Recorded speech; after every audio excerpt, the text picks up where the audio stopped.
8월 8일 토요일, 오늘도 참으로 좋은 날입니다.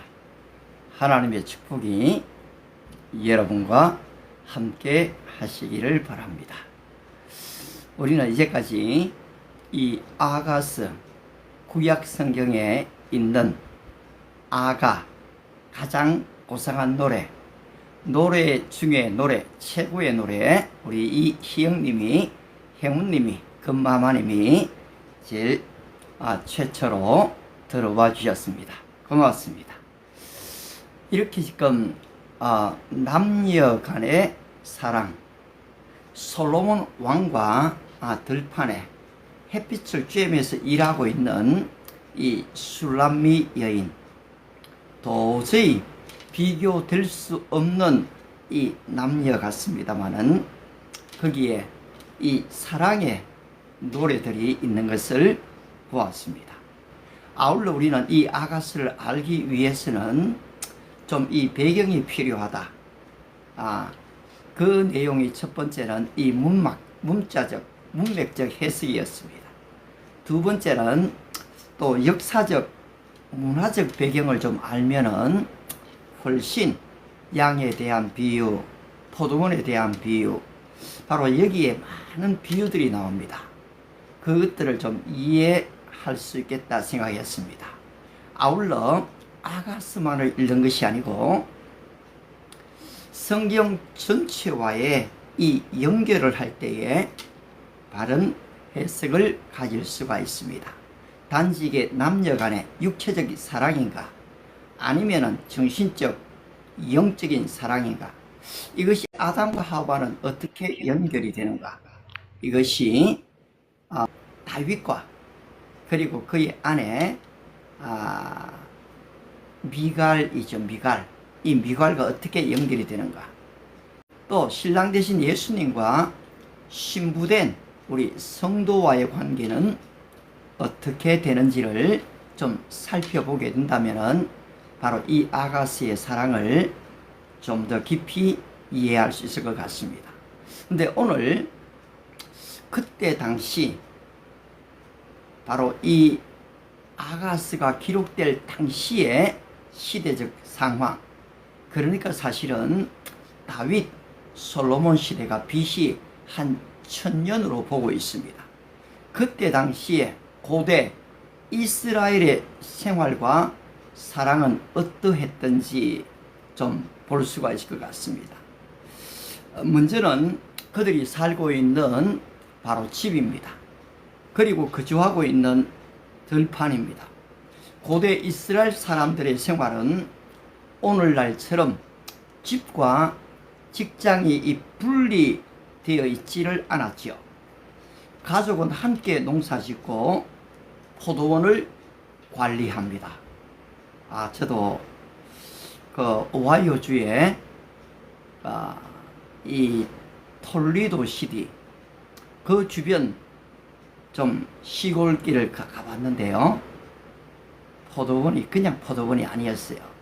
우리나라에 그냥 한 1000평, 2000평 짓는 그런 포도원이 아니라 정말 방대한, 가도 끝이 없는 이 포도원을 본 적이 있습니다.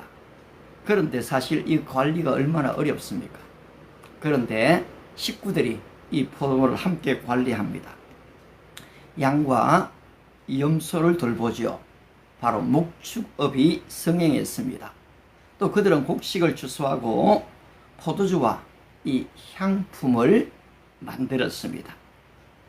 그러므로 아가스의 포도원, 밭, 양떼, 정원, 샘, 우물은 단순한 배경 지식이 아니라 그것들은 살아가는 사람들의 노동과 가족 생활과 사회적 지위를 보여주고 있는 것입니다. 아울러 이 고대 이스라엘의 그런 약혼과 이 결혼은 어떠했을까요? 고대 이스라엘의 결혼은 개인적인 감정만의 문제가 아니라 가족과 공동체의 언약적인 결합이었습니다. 결혼에는 일반적으로 다음 요소가 포함됩니다. 바로 가족 간의 합의입니다. 지금이야 내가 좋은데 누가 더 필요해? 서로 사실 좋기만 하면 되죠. 샬롬입니다. 예, 그레이스님 반갑습니다. 또 아울러 약혼 또는 이 법적인 결합입니다. 여러분, 결혼은 두 사람이 좋아서 하지만은 사실은 이것은 법적인 결합입니다. 바로 마지막에 지금 어떤 일이 생기더라도 나는 이 사람만을 사랑하겠습니다. 헤어지지 않겠습니다. 사실 맹세하죠. 신부를 위한 선물이나 이 혼인 대가가 주어집니다. 신랑의 행렬이 있고 향품과 아름다운 옷이 있습니다. 아울러 혼인 잔치가 열리죠. 우리 예수님도 가나안 혼인 잔치에 참여하셨습니다. 초대받으셨고 가서 기뻐하셨습니다. 그런데 인간이 아무리 잘 준비를 한다고 해도 거기에는 가장 중요한 이 포도주가 부족했습니다. 다 떨어져 버렸지요. 거기에서 이 물을 가지고 이 포도주가 만들어지는 이 기적을 보여주셨습니다. 우리 예수님이 혼인잔치를 기뻐하십니다. 아울러 신부를 신랑의 집으로 데리고 갑니다. 아가서에는 현대식 결혼식 순서가 명확하게 기록되어 있지 않지만 왕의 가마, 혼인날, 면류관, 향품, 행렬과 같은 결혼 관련 이미지가 나타나고 있습니다. 아울러 결혼은 언약적 관계라는 것입니다. 성경에서 결혼은 단순한 동거가 아니라 서로에게 속하기로 약속하는 언약적 관계입니다. In the Bible, marriage is not merely cohabitation, it is covenant relationship in which two people promise to belong faithfully to one another. 그렇습니다. 여러분, 이것은 단순한 동거가 아닙니다. 동거는 금방금방 헤어질 수가 있습니다. 근데 결혼이란 하나가 되는 것입니다. 따라서 아가서 2장 16절에서 내 사랑하는 자는 내게 속하였고 나는 그에게 속하였도다.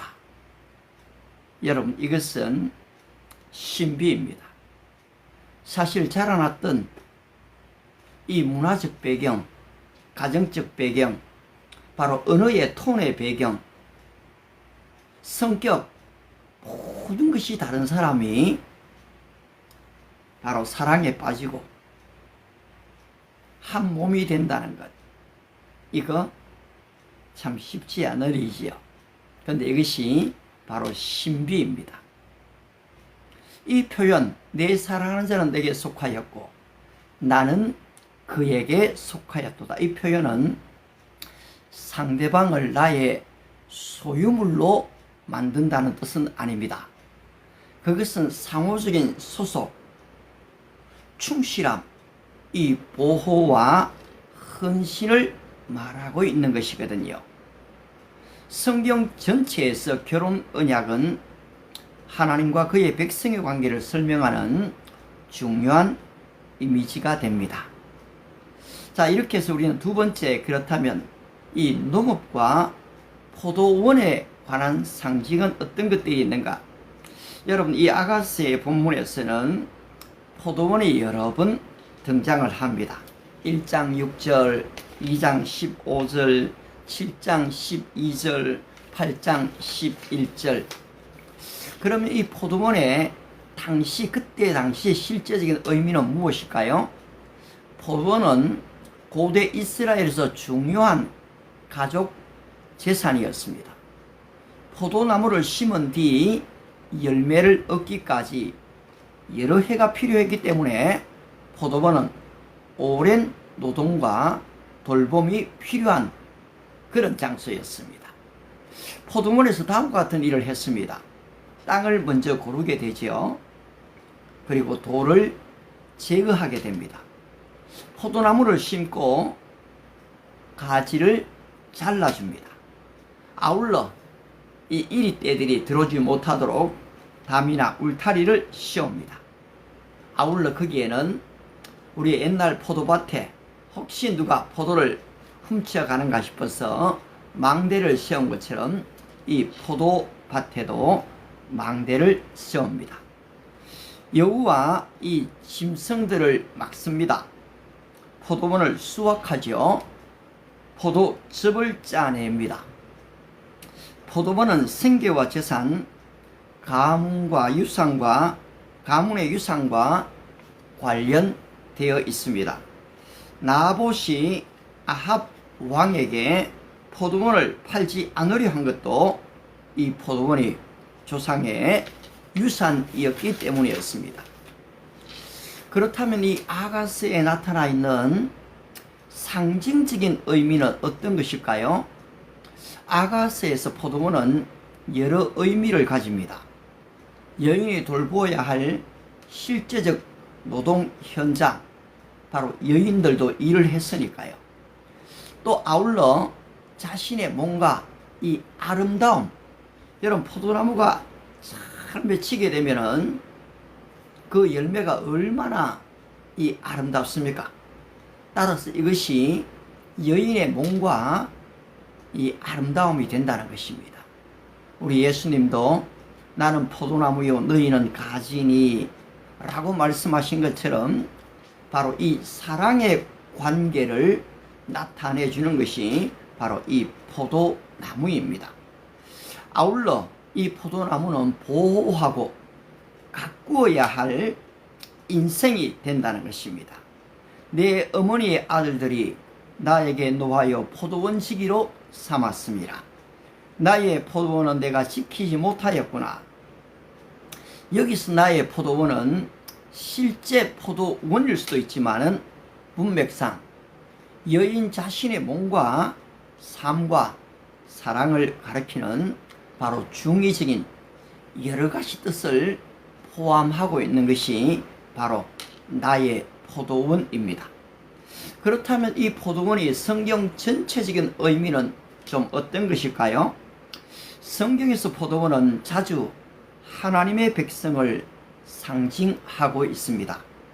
무릇 만군의 여호와의 포도원은 이스라엘 족속이요, 이사야 5장 7절의 말씀처럼 하나님은 포도원을 심고 돌보는 농부처럼 이스라엘을 세우셨습니다. 그러나 이스라엘이 공의와 의의 열매를 맺지 못할 때 선지자들은 열매 없는 포도원으로 책망했습니다. 따라서 예수님 자신도 참 포도나무라고 선언하셨지요. 나는 참 포도나무요 내 아버지는 농부라. I am the true vine and my father is the gardener. 우리 아버지는 농부시다. 그러므로 포도원의 영적 의미는 다음과 같이 정리됩니다. 하나님의 백성이 된다는 것입니다. 하나님이 돌보시는 공동체, 여러분 우리 교회도 공동체죠. 바로 이렇게 공동체가 되고요. 열매 맺어야 할 신앙 생활을 말하고 있습니다. 갈라디아 5장에 바로 이 성령의 열매를 맺는 것처럼 포도나무가 열매를 맺지 않으면 그 가지를 어떻게 합니까? 잘라버립니다. 그리고 던져버리고 불사르게 됩니다. 따라서 열매를 맺어야 할 우리 삶을 이야기합니다. 또 아울러서 그리스도 안에 거하는 삶입니다. 나는 참 포도나무요 내 아버지는 농부라. 너희가 내 안에 있지 아니하면 밖에 버리워 말라지나니. 그렇습니다. 바로 그리스도 안에 거하는 삶을 항상 이 포도나무에 비유하고 있습니다. 아울러 보호하고 가꾸어야 할 사랑과 사명이라는 것입니다. 그러면 포도원이 그렇다면은 포도나무는 어떤 것일까요? 당시의 실제적 의미로는 포도나무는 이스라엘의 대표적인 바로 농작물이었습니다. 우리 대구 탁 이러면은 사과 제일 먼저 떠오릅니다. 그런 것처럼 포도나무는 이스라엘의 대표적인 농작물이었습니다. 포도나무는 땅을 따라 퍼지거나 지지대를 따라서, 여러분 지지대 이 받쳐주지요. 따라서 자랐고 이 가지치기가 필요했습니다. 포도나무 아래에 앉은 것은 평화롭고 안정된 삶을 뜻했습니다. 미가서 4장 4절에 각 사람이 자기 포도나무 아래와 자기 무화과 나무 아래에 앉을 것이라. 이것은 평화롭고 안정된 삶을 말하는 것입니다. 그렇다면 이제 이 아가스 안에서의 이 상징적인 의미, 따라서 이 의미를 좀 알게 되면 사랑의 좀 깊이를 알게 되겠죠. 포도나무는 사랑의 생명력입니다. 그리고 성장입니다. 풍성한 결실을 나타냅니다. 우리 예수님께서 내가 이 땅에 온 것은 양으로 생명을 얻게 하고 더 풍성히 얻게 하리라는 말씀처럼 바로 우리 주님은 우리에게 풍성한 열매를 주기를 원하십니다. 그렇다면 성경 전체의 영적 의미는 어떤 것이 될까요? 이 포도원, 포도나무는 이스라엘, 하나님의 언약 백성을 나타낸다는 것입니다. 그리스도와 성도의 생명관계, 단순히 나무를 나무로 보지 않고 사느냐 죽느냐의 문제에서 생명관계가 되었습니다. 아울러 바로 이 포도나무는 성령의 열매를 맺는 삶이 되어야 됩니다. 오직 성령의 열매는 사랑과 희락과 화평과 오래 참음과 인내와 자비와 양성과 충성과 온유와 절제라. 이 같은 것을 금지할 법이 없느니라.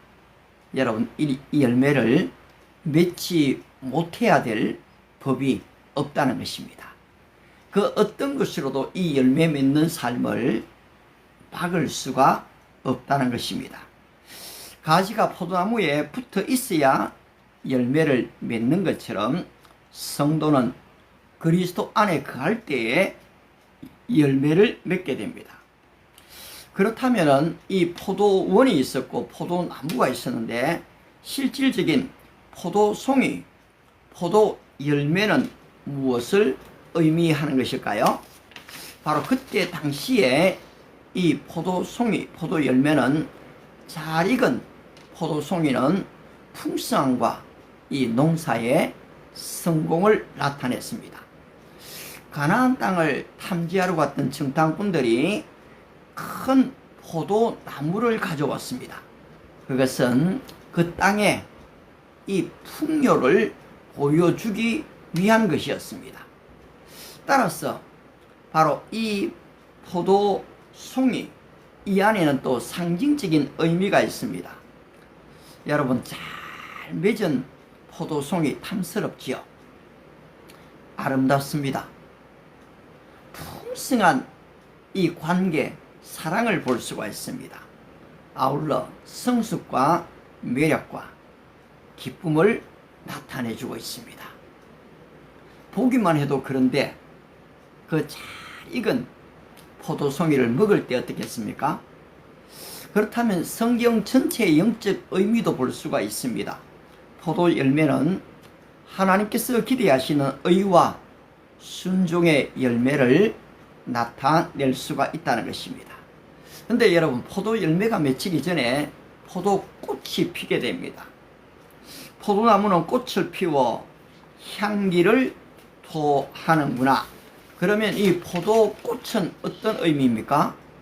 겨울이 지나고 열매가 시작되는 봄의 표시였습니다.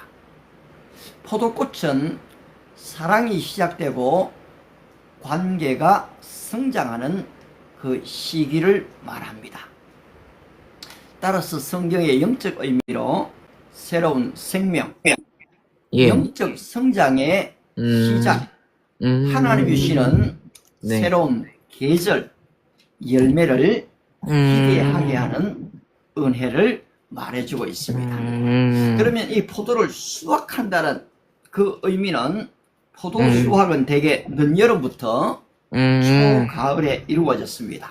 한국에서도 지금 이 여름에는 포도나무가, 포도 열매가 참 많이 나오지요.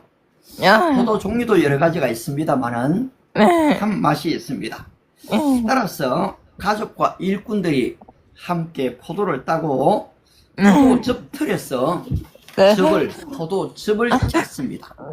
포도 수확은 노동의 결실을 거두는 계절이었습니다. 여기에도 영적인 의미가 있는데요. 포도 수확은 사랑의 성숙과 결실입니다. 여러분, 열매들이 그냥 맺혀지는 게 아니지 않습니까? 우리 인생의 열매도 남녀가 만났을 때에 결혼을 하기까지 자녀를 낳고 바쁘게 살지만은 사실 그런 많은 문제들이 있습니다. 마음을 잃어줄 때가 있습니다. 건강을 잃어버릴 때가 있죠. 너무너무 힘들 때가 있습니다. 그런데 또 이 아이들이 자라줍니다. 그러면 어떻습니까? 거기에서 우리는 결실을 사실 보게 되죠. 따라서 두 사람의 관계에 열매 맺는 것을 나타내고 있습니다. 수학에는 두 가지 의미가 있는데요. 하나님이 주시는 결실, 복음 전도와 영혼의 수학, 마지막 심판, 성도의 수고에 대한 이 상급을 이야기합니다. 그런데 이 포도즙을 짠 뒤에는 뭘 만듭니까? 사람들이 참 좋아하는 이 포도주를 만들게 됩니다. 포도주는 일상 식생활, 잔치, 축제, 제사와 관련된 중요한 음료였습니다.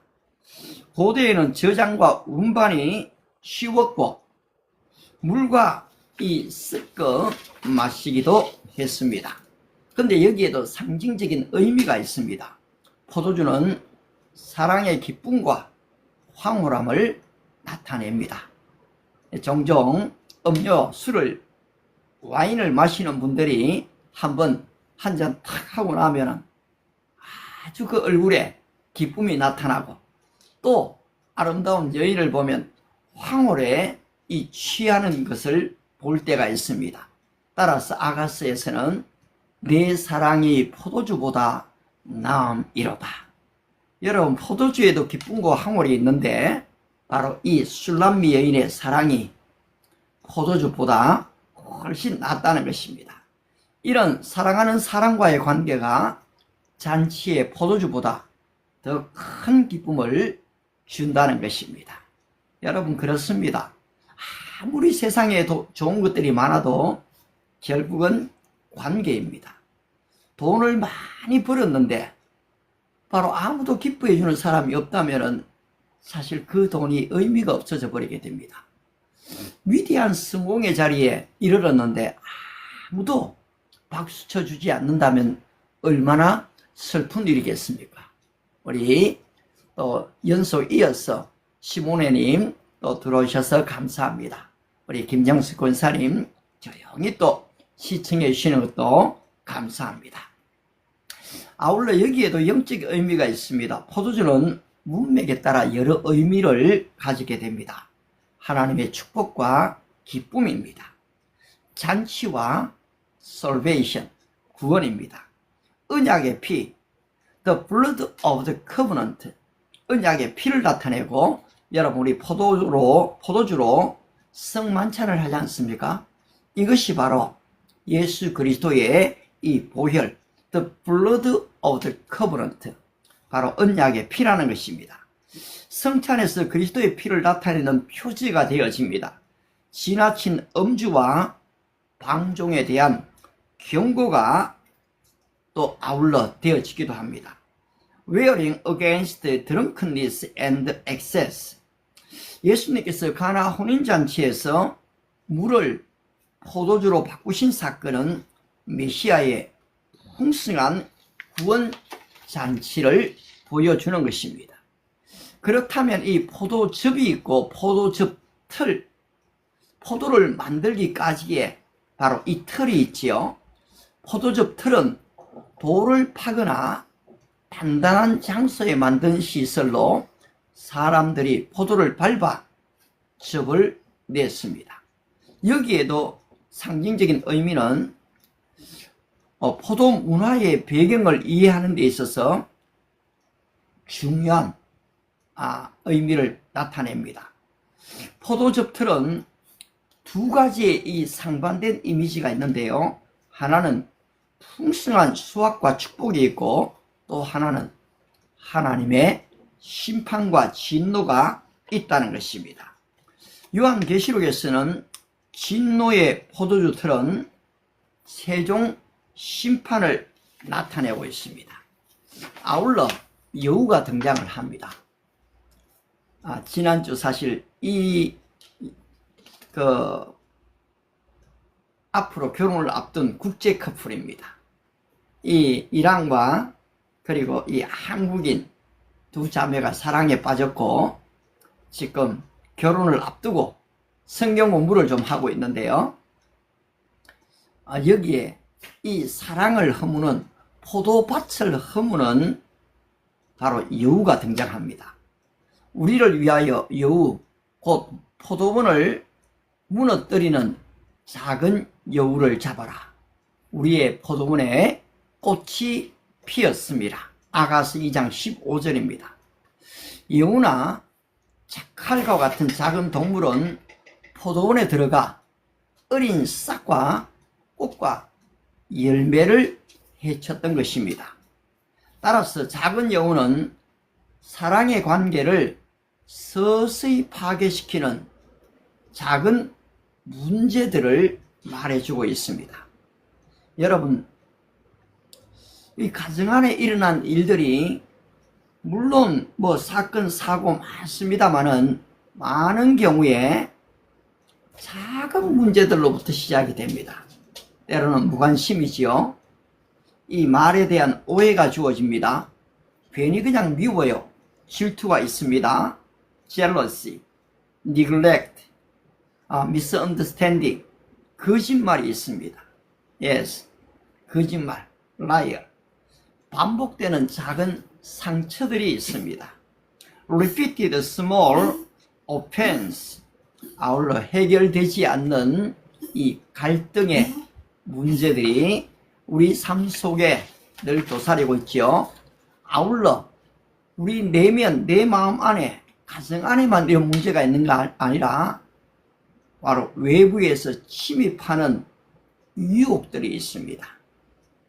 이것이 바로 우리 가정, 사랑을 허무는, 포도원을 허무는 작은 여우가 된다는 것입니다. 영적인 의미를 보게 되면 영적으로 작은 여우는 신앙과 이 공동체를 무너뜨리는 작은 죄와 타협을 하는 이런 생각들입니다. 큰 타락은 종종 작아 보이는 불순종을 이 방치하는 데서 시작이 되어집니다. 따라서 여러분, 우리 가정에, 내 마음 속에 바로 이 작은 여우가 침입하지 못하도록 우리 자신을 지켜야 하는 것입니다. 아울러 여기에 이 아가스에는 무화과 나무가 나오죠. 또 푸른 무화과가 나옵니다. 무화과는 이스라엘의 중요한 식량이었습니다. 생과일로 먹기도 하고 말려서 저장하기도 했습니다. 저도 어릴 때 우리 집에 무화과 나무를 심어 봤습니다. 와우. 사실 가까운 동네 친구가 무화과나무를 하나 주었는데요. 그걸 우리 꽃밭에 심었는데 얼마나 크게 자랐는지요. 여름 때마다 이 무화과 열매가 가득하게 맺습니다. 그것을 얼마나 기쁘게 먹었는지 모릅니다. 그렇습니다, 여러분. 이 무화과 진짜 맛있습니다. 또 말려 먹기도 하지요. 아울러 그 잎을요, 짜서 이 물에 넣고 발을 담그면은 그게 무좀들도 사라지는 것을 보게 됩니다. 무화과나무의 열매와 잎은 계절의 변화를 보여줍니다. 따라서 상징적인 의미가 있습니다. 무화과나무에는 푸른 열매가 익었고, 아가서 2장 13절에 있는 말씀처럼 푸른 무화과나무는 봄과 새로운 사랑과 성장 가능성을 나타냅니다. 바로 이것이 영적 의미로는 평화와 번영, 이스라엘의 영적 상태, 열매 맺는 신앙, 열매 없음에 대한 심판을 동시에 나타내고 있습니다. 예수님께서 열매 없는 무화과나무를 책망하신 것은 외형은 있으나 참된 열매가 없는 신앙을 경고한 것입니다. 아울러 이 아가서에는 여러분 석류가 등장합니다. 여러분 석류 좋아하세요? 저도 참 석류를 좋아하는데요. 보통 석류를 여성들이 먹으면 아름다워진다 라고 얘기하지요. 바로 이때 당시에 이 석류의 의미는 많은 씨를 가진 붉은 과일로서 식용과 장식에 사용되었습니다. 대제사장의 옷과 성경 장식에도 석류 모양이 상징적으로 나타났다고 합니다. 아름다움, 풍성함, 생명력과 또 이 석류는 타산을 나타내 줍니다. 아가서에는 여인의 뺨이나 관자놀이의 아름다움을 석류 조각에다가 비유를 합니다. 바로 이것의 영적인 의미가 생명의 풍성함입니다. 하나님의 성소의 이 아름다움입니다. 거룩한 섬김의 열매를 이야기합니다. 아울러 이 아가서에는 이 밀이 등장을 하죠. 여러분, 빵을 만드는 대표적인 곡식입니다. 밀 역시도 부드러움, 풍성함을 의미하고요. 아울러 바로 이 아가서에는 동산이 등장을 하죠. 또 물이 나타납니다. 여러분, 물은 참 중요하죠. 동산이 아무리 아름다워도 물이 없으면 바로 이 포도원에 무화과나무에 물이 없으면 다 말라 죽습니다. 따라서 이 동산은 왕이나 부유한 사람의 동산은 담이나 울타리로 보호된 장소였습니다. 동산에는 과일나무, 향초, 꽃, 샘과 수로가 있었지요. 바로 이것은 상징적인 의미를 나타내는데요. 대누이, 내 신부는 잠근 동산이요, 덮은 우물이요, 봉한 세미로구나. 아가스의 노래가 이렇게 나오는데요. 동산은 사랑하는 여인의 몸과 인격과 사랑의 관계를 나타내고요. 잠근 동산, 잠겼다는 거죠. 보호받는 사랑, 배타적이고 언약적인 친밀함, 아무에게나 허락되지 않는 관계, 굉장히 중요하죠. 바로 우리가 이 남녀가 결혼을 하고 잠자리에 들 때에 바로 문을 잠깁니다. 바로 아무에게나 허락되지 않습니다. 그리고 아내는 보호되는 것입니다. 바로 순결과 신실함을 나타내 줍니다. 아울러 여기에도 영적인 의미가 있습니다. 바로 동산은 에덴 동산을 상징하기도 하지요. 또 그곳은 타락이 일어난 장소이기도 합니다. 그런데 또 이 동산은 겟세마네 동산을 연상시켜 줍니다. 뿐만 아니라 영적인 의미로는 예수님이 무덤이 있는 동산을 이야기하기도 하고요. 새 예루살렘의 생명나무를 나타낼 때가 있습니다. 오늘 상당히 아가스에 나타나 있는 이 포도나무, 포도 열매, 포도즙, 그리고 이 포도주, 그리고 지금까지 이 잠근 동산까지를 이래 좀 봤습니다만은, 사실 이 아가스에 더더욱 나타나는 셈이 또 있죠. 셈. 비가 적은 이스라엘 땅에서 셈은 마을과 농업의 생존에 필수적이었습니다. 또 아울러 우물이 등장을 합니다. 또 역시 셈도 늘 개방되어 있는 게 아니고 봉해져 있습니다. 흐르는 물과 이 시냇물, 레바논에서 흐르는 시내, 그리고 여기에는 포도나무가 잘 자라도록 돕는 이 계절과 기후가 반드시 있습니다. 안녕하세요. 여러분, 지금 이 여름에 우리가 어제 삼겹살을 좀 먹으려고 하니까요, 상추가 좀 필요하지 않습니까? 근데 상추를 한번 사러 갔더니만은 비닐에 이래 들어있으니까 잘 보기가 어렵죠. 그런데 상추를 샀는데 싱싱하지가 않아요. 날씨가 너무 사실 덥죠.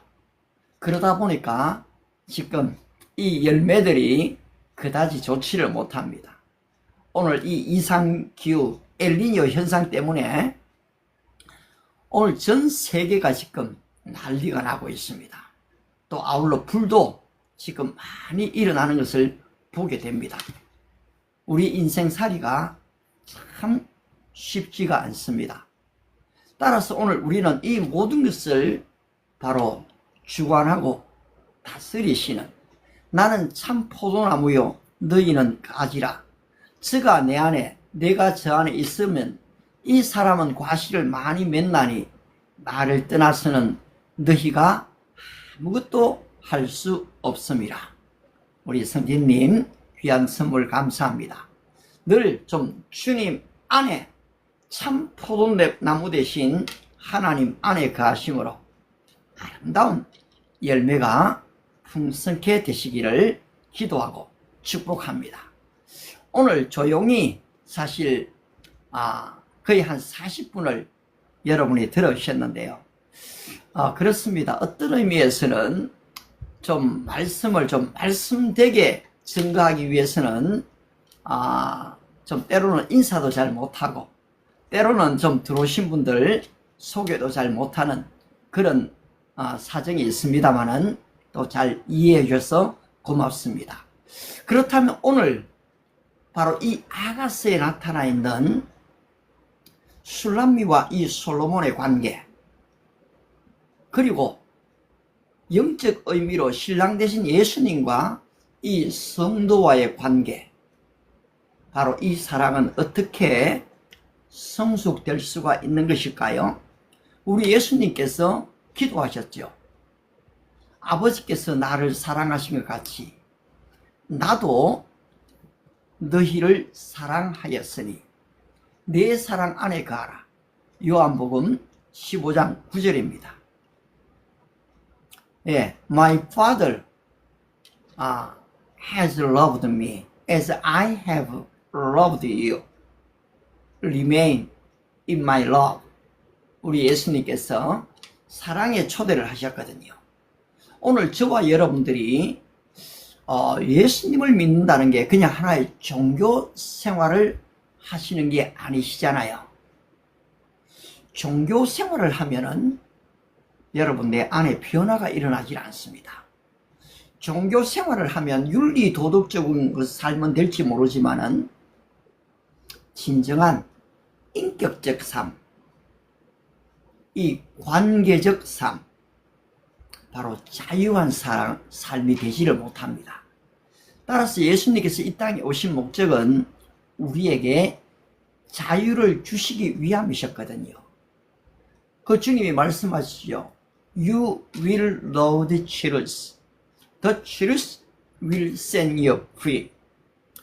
바로 이 너희가 진리를 알지니 진리가 너희를 자유케 하리라는 말씀처럼 오늘 그리스도 안에 있으면은 여러분 자유를 역시 경험하게 엄마가 됩니다. 없네요. 여러분 좀 어떠세요? 좀 자유한 삶을 사세요? 그런데 싫어요. 이 자유를 오해할 때가 많거든요. 내가 하고 싶은 대로 하는 것이 자유다. 내가 가고 싶은 곳대로 가는 것이 자유다. 가고 싶은 데가 그렇지 않습니다. 천국인데.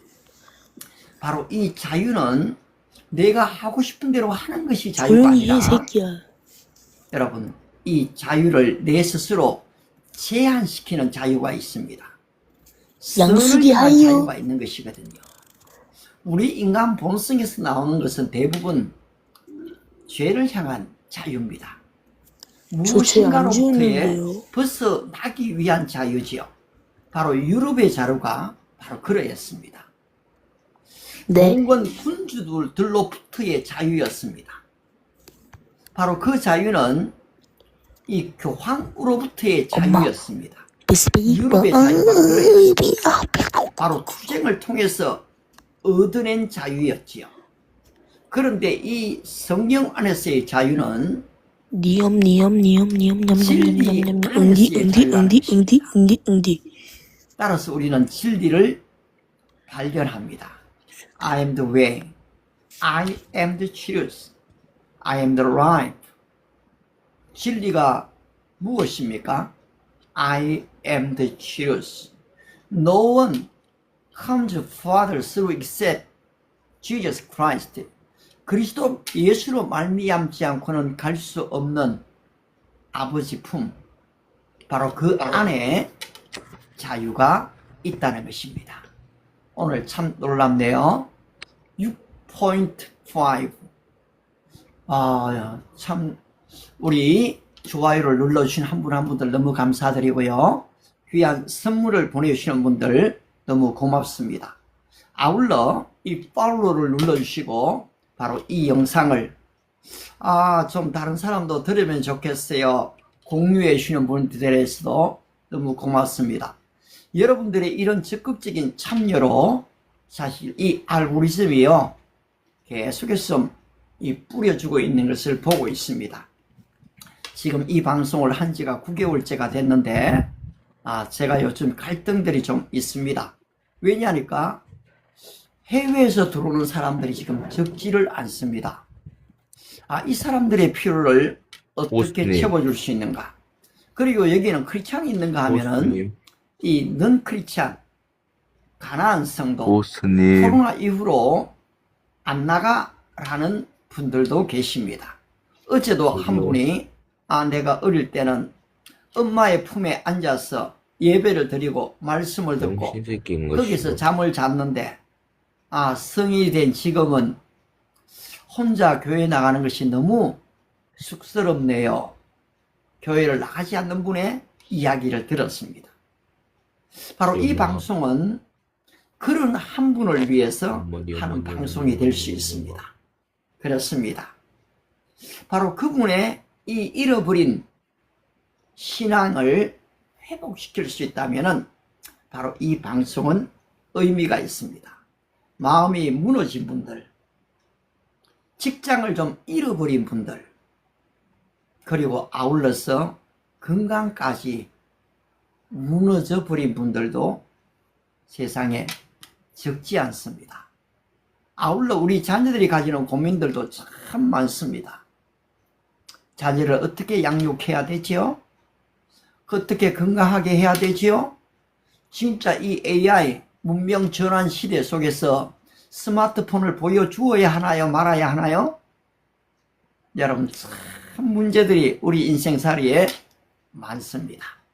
그런데 우리 예수님께서 나는 참 포도나무요 내 아버지는 농부라 너희가 내 안에 있으면 열매를 많이 맺나니 I have come in order that you might have life.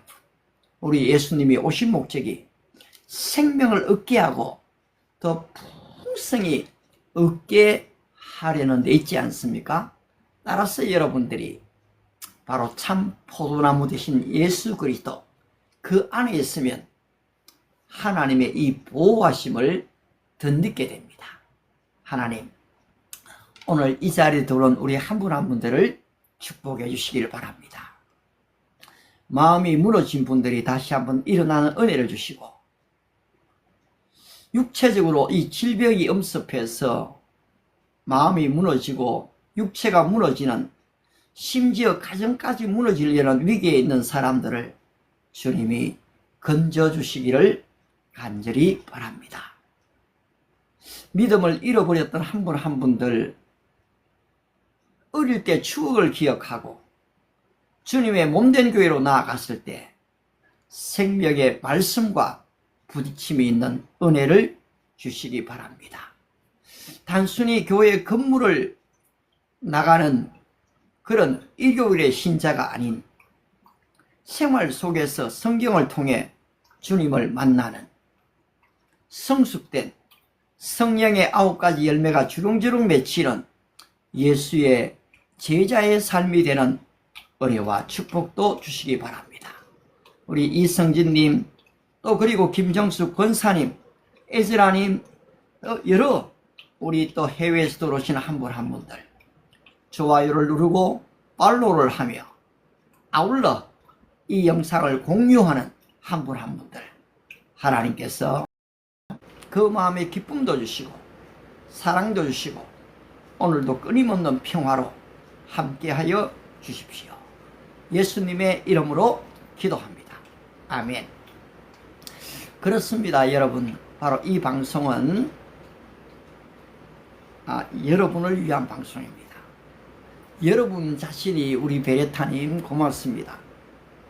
아멘, 샬롬 대로 되어질 줄을 분명히 믿습니다.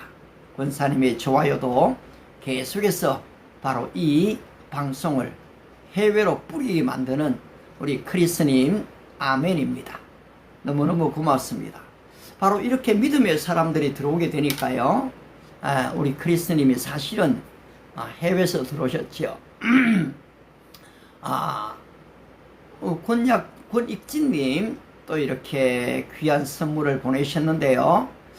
예, 제가 사실은 이거 인사하기도 사실 너무 바빠요. 우리 브라질에서 들어오셨네요. 와, 웰컴. 우리 브라질에서 또 이래 들어오셨고요. 우리 베레타님이 보니까요, 너무너무 고맙습니다. 또 이제 제가 이 방송을 보니까 거의 한 55분까지 좀 하게 되더라고요. 그래서 지금 이 방송이 참 많이 방영이 됐습니다. 그리고 이것을 업로드 시키면은 지금 바로 이 자리에 들어오신 분들이 보통 평균 적으면은 250명, 또 평균적으로 한 350명이 되고요. 어제도 한 470명 정도가 이 자리로 들어오셨습니다.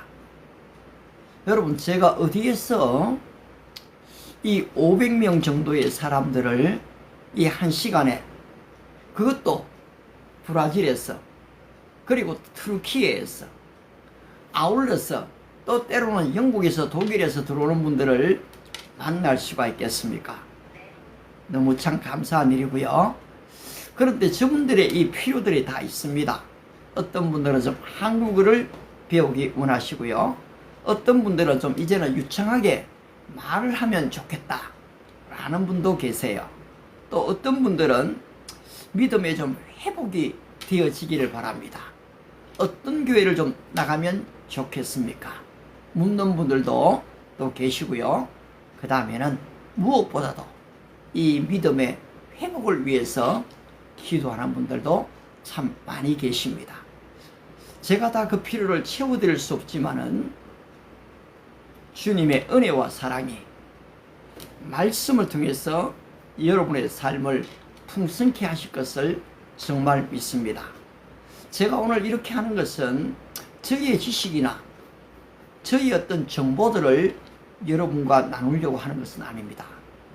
정말 하나님의 말씀이 살아서 여러분 개인의 삶과 가정의 삶 속에 역사되기를 바라고요. 아울러 지금 이 나라와 이 민족에 여러분 정말로 우리가 유례 없는 세계의 빛을 쥐고 있습니다. 엄청난 금액이 바로 1년 동안에 국민연금이 사라질 정도로, 그리고 이 지금까지의 이 포퓰리즘, 대중인기 영합 나누어 주기를 너무 많이 했거든요. 이것도 참 슬픈 일입니다.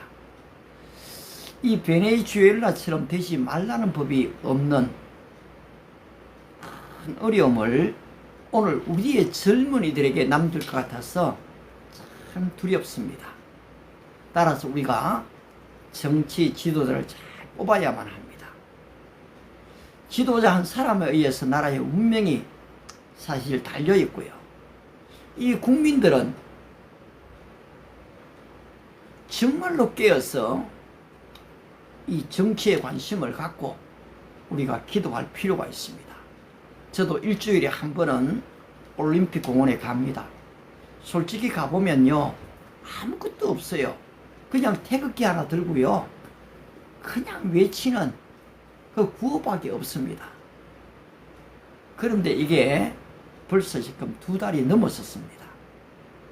6월 3일부터 시작된 바로 새로운 민주운동이잖아요. 그런데 태양빛이 얼마나 뜨거운지 모릅니다. 근데 그 사람들이 거기서 다 우산 쓰고 지금 이 구호를 외치고 있거든요. 우리 에즈라님 안녕하세요, 반갑습니다. 마지막에 또 이렇게 들어오셨는데요, 고맙습니다. 그렇습니다. 귀한 선물도 너무 감사하고요. 따라서 이 나라와 이 민족을 위해 기도하지 않을 수가 없습니다. 하나님, 늦게 들어온 우리 에즈라임을 축복해 주시고, 또 트루키에를 축복하시고, 브라질을 축복하시며, 그리고 이 멕시코도 축복해 주시고, 네팔에서 들어온 한 분 한 분도 축복해 주시기를 바랍니다. 무엇보다 남북이 분단되어진 대한민국입니다. 그런데 이 나라가 지금 참 생각지도 못한 방향으로 가고 있습니다. 공소 취소를 위해 여러 가지 이 사법부의 법들을 변경시키고 있습니다. 하나님, 우리 법관들이, 우리 검사들이, 우리 경찰들이, 그리고 이것을 지금 법을 만드는 국회의원들이 정말로 5년, 10년, 20년, 50년, 100년을 이어나갈 수 있는 건강한 나라가 되는, 진정한 자유민주주의 대한민국이 되는 그런 나라를 위해 수고하고 헌신할 수 있게, 봉사할 수 있도록 도와주시기를 바랍니다. 잘못된 계획들 깨끗하게 국민 앞에 사과하고, 그리고 참된 정책들이 펼쳐지는 그런 은혜를 허락해 주십시오. 우리 일반 서민들이 이 일에 대해 깊이 알지 못하지만 하나님께 기도하오니 하나님, 이 나라를 긍휼히 여겨주시고 남북 통일도 허락해 주십시오. 러시아와 우크라이나 이 전쟁이 그쳐지게 하시고, 더 이상 이스라엘과 이란, 미국과 이란의 전쟁들이 사라지는 은혜도 주시기 바랍니다. 또 유럽에 찾아온 이 엘니뇨 현상, 사실 에어컨도 많이 없는데 너무너무 덥습니다. 여호와께로 돌아서는 기회가 되게 하옵소서. 오늘 이 방송에 들어와서 같이 좋아요를 눌러주고, 또 팔로우를 시켜주며, 때로는 장미를 선물해 주는 한 분 한 분들, 댓글을 달고, 그리고 또 이 방송을 공유까지 하는 한 분 한 분들, 조용히 아무 소리 없이 방송을 청취하는 한 분 한 분들, 주님이 축복해 주십시오. 가장 좋은 길, 바로 진리의 길, 의의 길, 좁은 길을 걸어가는 은혜와 복을 허락해 주십시오. 예수님의 이름으로 기도합니다. 아멘. 고맙습니다. 여러분, 오늘도 이 방송에 들어오셔서 또 함께 해주신 것을 정말 감사합니다. 내일은 이제 주일날입니다. 예, 그렇습니다. 부정선거, 재선거, 당일 투표, 수개표, 저도 참 많이 외치고 있습니다. 하나님께서 이 선거위원회의 이 비리들이 다 좀 드러나게 될 줄로 그렇게 믿고, 예, 저도 기도하고 있습니다. 여러분 또한 기도하시는 것을 감사합니다. 내일은 11시 11 o'clock, 예, Sunday, Sabbath Day. 그래서 Korean English Worship Service 11시에 예배를 드리고요. 또 evening at 8 o'clock, 8시에 또 Q&A, 질문과 답변, Q&P, pray, 기도의 시간을 그렇게 좀 갖도록 하겠습니다. 여러분 오늘도 좋은 하루 되십시오. God bless you. 바이바이.